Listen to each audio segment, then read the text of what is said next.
শীতের সকালটা সেদিন একটু বেশিই ঠান্ডা ছিল। কুয়াশায় ঢেকে গিয়েছিল গোটা গ্রাম। ভোরের আলো ঠিকমতো চোখেই পড়ছিল না। পাখিদের ডাকও যেন ধীরে ধীরে শোনা যাচ্ছিল। সেই কুয়াশা ভেজা সকালে তিন বন্ধু জেগে উঠল। অরিন্দম সবার আগে ঘুম থেকে উঠল। সে জানালা খুলে বাইরে তাকালো। শীতের হাওয়ায় তার শরীর কেঁপে উঠল। তবুও মুখে একটা হাসি ফুটে উঠল। আজ পিকনিক। বহুদিনের প্ল্যান আজ বাস্তব হবে। বিছানা ছেড়ে সে তাড়াতাড়ি দাঁত মাজতে। অন্যদিকে রোহন তখনও বিছানায় শুয়ে আছে। শীতের জন্য বিছানা ছাড়তে তার মন চাইছিল না। হঠাৎ ফোন বেজে উঠল। অরিন্দমের কল। ওই, উঠেছিস? রোহন গম্ভীর গলায় বলল, আর একটু ঘুম। অরিন্দম হেসে বলল, পিকনিক কি ভুলে গেছিস?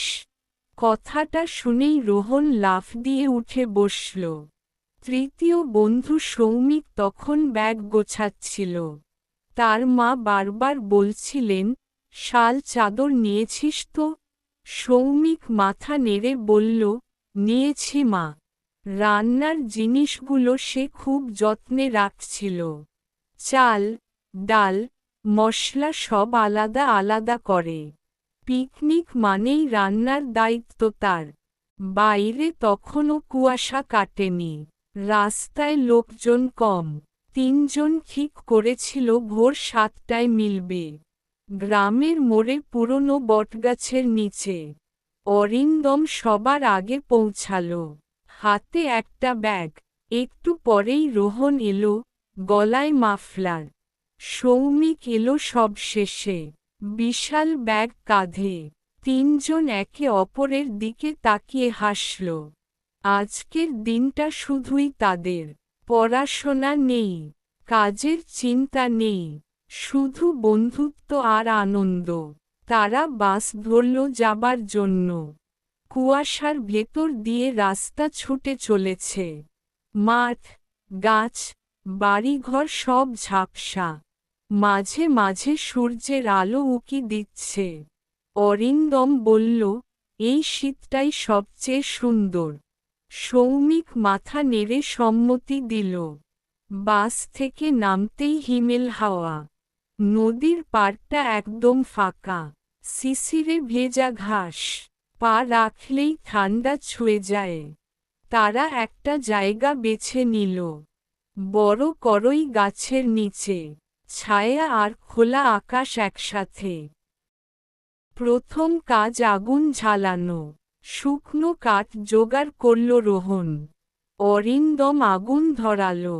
ধোঁয়া উঠতেই ঠান্ডা একটু কম লাগল। তিনজন হাত সেঁকতে লাগল। হাসি, ঠাট্টা শুরু হলো। সৌমিক রান্নার প্রস্তুতি নিল। চাল ধোয়া, ডাল ভেজানো। মশলার গন্ধে পরিবেশ ভরে উঠল। পাখিরা কাছের গাছে বসে তাকিয়ে ডাকছিল। যেন তারাও এই আনন্দের অংশ। অরিন্দম হঠাৎ বলল, এই দিনগুলোই তো সারা জীবন মনে থাকবে। রোহন একটু চুপ করে রইল। তারপর বলল, হ্যাঁ, পরে খুব মিস করব। ঠান্ডা হাওয়ার মধ্যে কথাগুলো ভারী হয়ে উঠল। সূর্য একটু একটু করে ওপরে উঠছে। কুয়াশা ধীরে ধীরে সরে যাচ্ছে। নদীর জল ঝিলমিল করছে। ক্যামেরা বের করল রোহন। একের পর এক ছবি। রান্না প্রায় শেষ। ভাতের গন্ধে পেট চঞ্চন করছে সবার। সৌমিক বলল, আর 5 মিনিট। অপেক্ষার উত্তেজনা বেড়ে গেল। অবশেষে খাওয়া শুরু। খোলা আকাশের নিচে। শীতের রোদ গায়ে পড়ছে। ভাত, ডাল, ভাজা, মাংস। সবাই একসাথে মজা করে খেল। সাধারণ খাবার, অসাধারণ আনন্দ। খাওয়া শেষে তারা ঘাসে বসে পড়ল। কেউ শুয়ে পড়ল, কেউ আকাশ দেখছে। সময় যেন থেমে গেছে। এই মুহূর্তটাই চিরকাল থাকুক। দূরে সূর্য আরো উজ্জ্বল। নদীর ওপারে নৌকা চলেছে। শীতের সকাল ধীরে ধীরে দুপুরে রূপ নিচ্ছে। তারা আবার বাড়ির দিকে রওনা দিল। এই গল্পটি যদি আপনাদের ভালো লাগে তাহলে দয়া করে লাইক, কমেন্ট, সাবস্ক্রাইব আর বেশি করে শেয়ার করুন আর আমাদের পাশে থাকুন।